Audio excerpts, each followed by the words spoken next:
Boa noite a todos.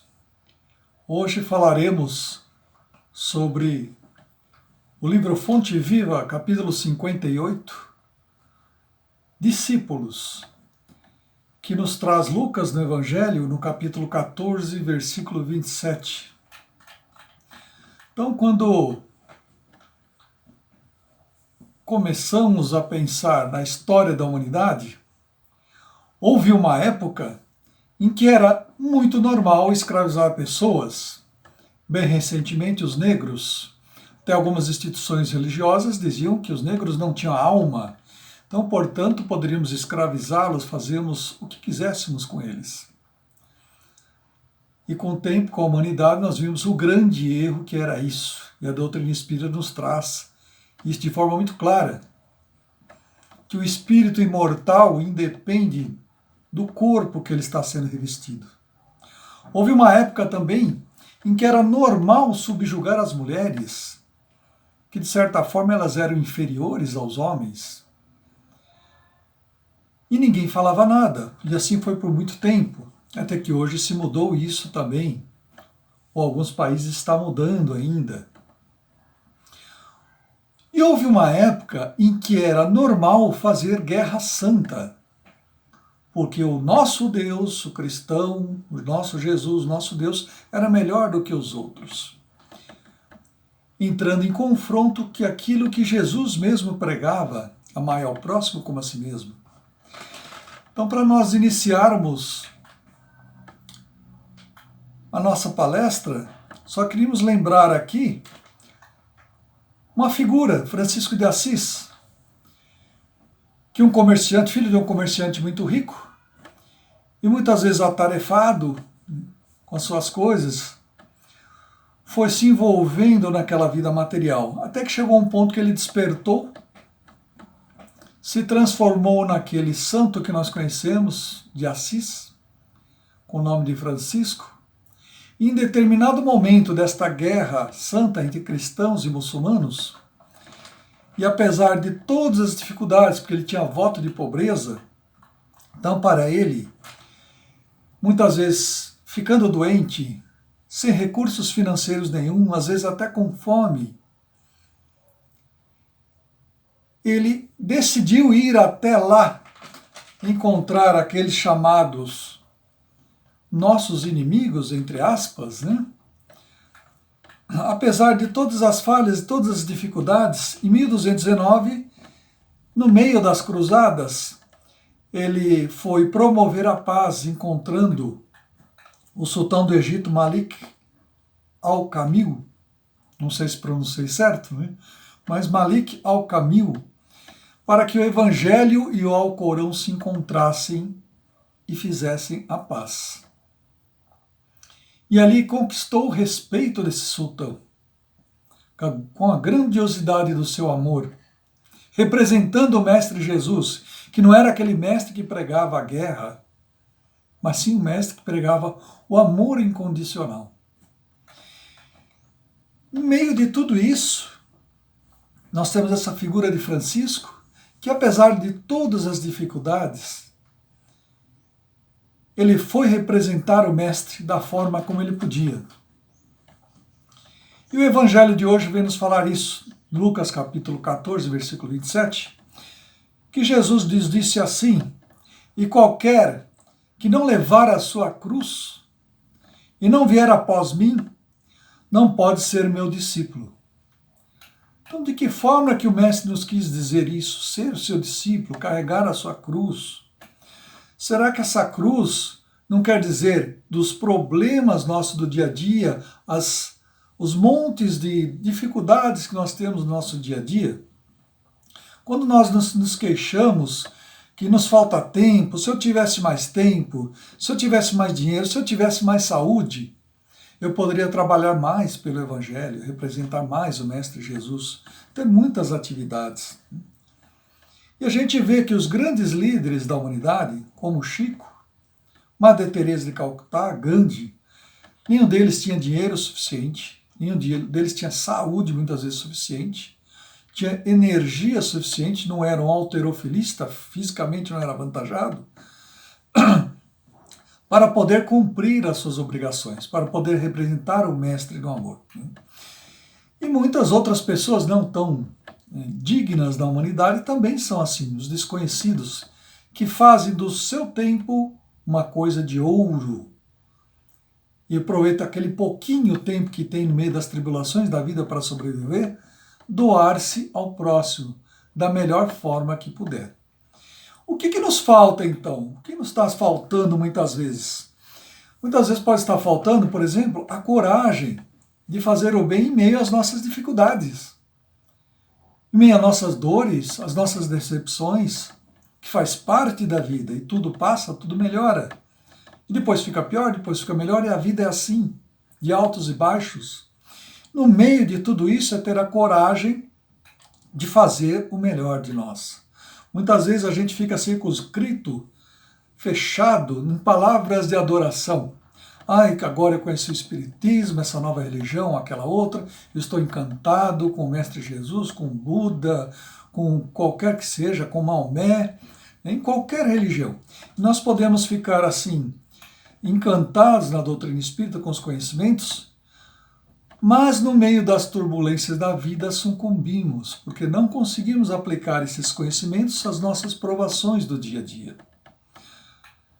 Nem mesmo os nossos avatares, os grandes espíritos que passaram pela humanidade, tiveram uma vida fácil muitas vezes. Tiveram grandes dificuldades. Então, como nós devemos proceder para viver em nosso coração o Evangelho?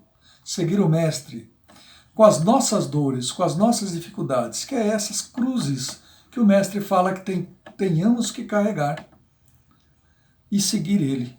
Então, Emmanuel nos classifica com 3 tipos de deveres na vida. Quais seriam os 3 tipos? Para a humanidade, com a família e com nós mesmos. Para a humanidade, nós devemos buscar, segundo ele, em todas as formas de ajudar o ser humano. Então nós descobrimos muitas vezes que não estamos participando de tarefa nenhuma. Vamos ver qual que podemos participar, qual que tem mais afinidade conosco, com o nosso coração, para poder participar de alguma tarefa. Vamos tentar, naquelas que já estamos participando, ela está fazendo bem ao meu coração?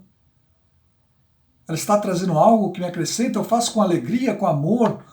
Vou por obrigação? Porque tenho aquele compromisso. Senão eu devo mudar de atividade. Então nós temos que colocar no nosso coração nessas atividades a carência e a dor do próximo, se colocar no lugar do outro para poder desempenhar melhor o nosso papel de assistir o próximo. Para assistir o próximo, precisamos realmente fazer aquilo que Jesus falava. Se coloca no lugar do outro, para poder sentir como deveria ser, estando na situação dele. Como é difícil. Então, essa é uma forma de seguir Jesus. Com toda a nossa turbulência, ainda buscar se colocar no lugar do outro, para como eu posso ajudar e amar melhor o meu próximo, como eu posso entendê-lo melhor. Com a família, também nós temos os laços de obrigação pela reencarnação. Nós sabemos pelo Espiritismo que nós reencarnamos nesta família que hoje estamos, porque já temos compromisso de outras vidas, já nos conhecemos, e temos nossos amores e dissabores nesta e de outras vidas, e temos que aprender a conviver. Então, esses laços de amor e desamor, nós temos que ampliar dentro do seio da família.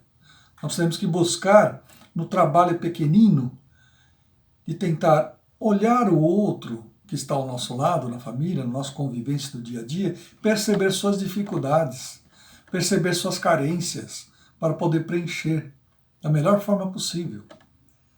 Gostando muito ou gostando pouco daquele familiar, é uma obrigação, como diz Emmanuel, porque se viemos reencarnando próximos, é porque temos que aprender alguma coisa em conjunto. Isso não deve ser sacrifício para ninguém.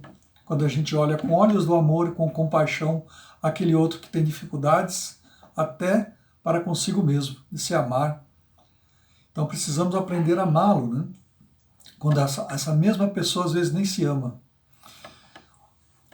Então muitas vezes, nós dentro da família, né, o que temos feito na prática do Evangelho? Nessas várias formas de amor, de lidar com o próximo, de ver o próximo. Ou nós dizemos assim, os meus problemas cuido eu. Cada um cuida do seu.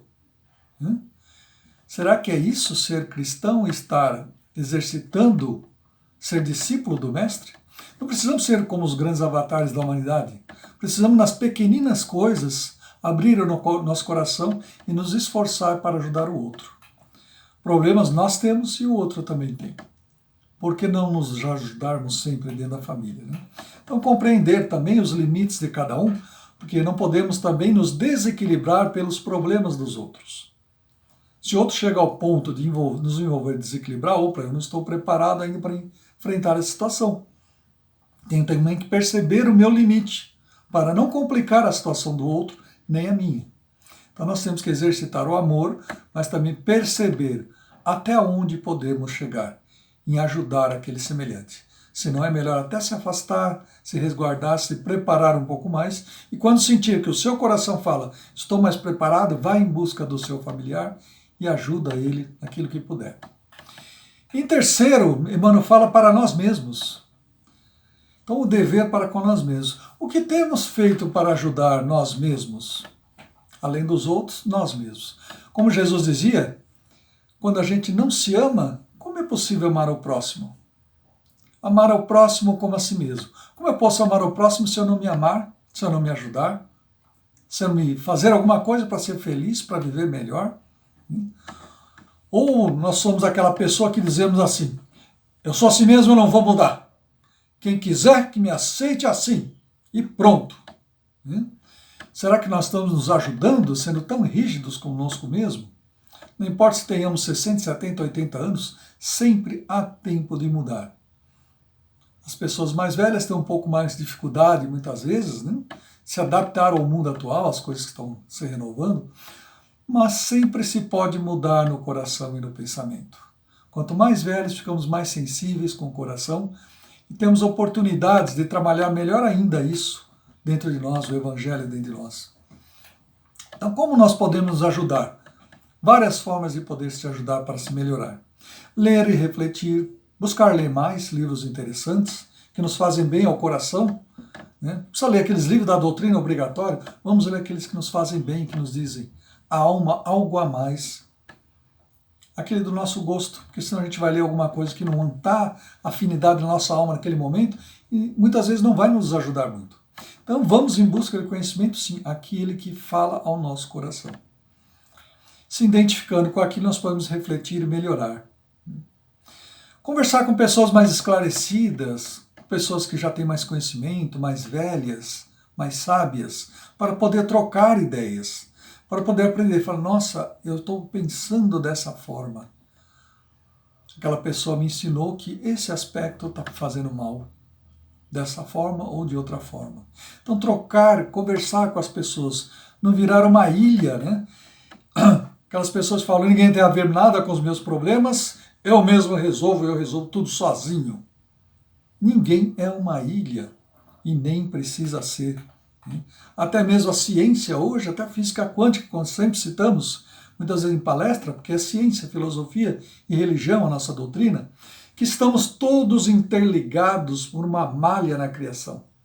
Todos estamos interligados energeticamente, espiritualmente. O plano espiritual também fala as mesmas coisas. Não podemos ser uma ilha. Podemos também buscar um outro recurso de fazer uma terapia para nossas frustrações, nossas dificuldades. Então, fazer uma terapia, por que não? Ah, não, terapia, isso é coisa para doido. Ninguém pode me ajudar. Isso não adianta nada. Será que todo esse conhecimento que a humanidade vem tendo sobre estudos, experiências, pesquisas, não vai nos ajudar nunca? Um profissional não pode nos ajudar? Porque somos um ser à parte da criação? Não temos neuroses? Todos nós temos as nossas. Não temos coisas que precisamos aparar? Será que com essas ajudas, muitas vezes, quem pode afirmar que não poderia melhorar algumas coisas em nós e evitar que voltássemos outra vida para trabalhar os mesmos problemas em nós mesmos? Será que não poderíamos adiantar, correr um pouco mais? tirar essas amarras, essas correntes que nos prendem a situações difíceis, que muitas vezes estão mais aqui dentro da nossa mente e do nosso coração do que na vida em si que estamos vivendo? Então, na lição do Emmanuel, diz que é imprescindível se faz eliminar as arestas do próprio temperamento. Sem que nos retifiquemos, não corrigiremos o roteiro em que marchamos. É imprescindível modificar. Se não mudamos a nossa vida, a vida não mudará. Se não mudarmos a nós mesmos. Então não adianta carregar o madeiro da cruz e trazer a revolta e endurecimento no coração. Não adianta carregarmos o madeiro da cruz com desprezo pela própria vida.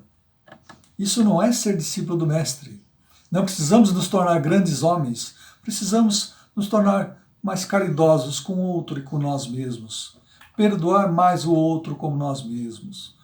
O jugo que o Mestre nos diz no Evangelho é leve, o jugo dele é leve. Não é um jugo pesado, cobrando. Reencarnou porque tem que sofrer para se melhorar. Não é isso, nós reencarnamos para aprender e a sermos felizes cada vez mais. Essa é a proposta do nosso Criador. Não é que a gente vem aqui para sofrer no planeta. Temos as tribulações, sim. Temos o madeiro da cruz para carregar, sim, muitas vezes. Mas podemos carregar com um jugo mais leve, com mais alegria. Melhorar a nós mesmos para nos tornarmos um ser cristão realmente que segue o Mestre apenas nas palavras bonitas. Não apenas nas palavras bonitas, mas segue o Mestre de coração, dando exemplo. Melhorando a si mesmo. Dando menos trabalho para a nossa família, para o nosso planeta. Então vamos lembrando que naqueles bons exemplos que nós citamos no começo, Francisco de Assis, Bezerra de Menezes, que também teve uma vida difícil muitas vezes, o Chico, o Gandhi, como já dissemos, nenhum deles foi agraciado com saúde perfeita, dinheiro abundante, vida perfeita. E nós também não. E não precisamos ter os sacrifícios que eles tiveram. Precisamos ter pequenos sacrifícios. Para seguir o Mestre, pegar o seu madeiro e seguir sua cruz, são só apenas os seus problemas. Não podemos abraçar os problemas do mundo. Os nossos problemas já são muitos e temos que trabalhá-lo com eles. Nós temos que nos tornar discípulo carregando esse madeiro com bom ânimo, se aprimorando e fazendo bem. Voltando àquela parte inicial da nossa palestra, já houve uma época em que sofrer, bater nas costas com chicote era sinal de elevação, se tornar um anjo, elevação espiritual. O Mestre, o Evangelho, nunca nos pediu isso. O Criador nunca nos pede isso. O universo ele é tão perfeito que nós calculamos tudo matematicamente nele. Como ele poderia ser tão algoz conosco, com a nossa vida? Nós que somos seres supremos da criação. Então vamos pensar que o Mestre Jesus e o nosso Criador nos colocou aqui para aprendermos a carregar o nosso madeiro, sim, porque temos débitos de outra vida, mas não precisamos pagar apenas com dor, podemos pagar com amor, porque o Mestre já disse, o amor encobre a multidão dos pecados. Com amor nós melhoramos tudo na nossa vida. Até mesmo os nossos processos kármicos são amenizados pelo amor. A nossa vida é mudada pelo amor. A vida dos outros é mudada pelo grau do nosso amor. E se nós tivermos esse amor sendo trabalhado no coração sempre, todos os dias, todo minuto da vida, nós vamos ver que as nossas dores serão menores, o nosso madeiro da cruz será menos pesado. E nós vamos aprender realmente a ser discípulo do Mestre, pregando o amor para qualquer criatura, onde quer que seja. Que Deus possa nos abençoar a todos. Que assim seja.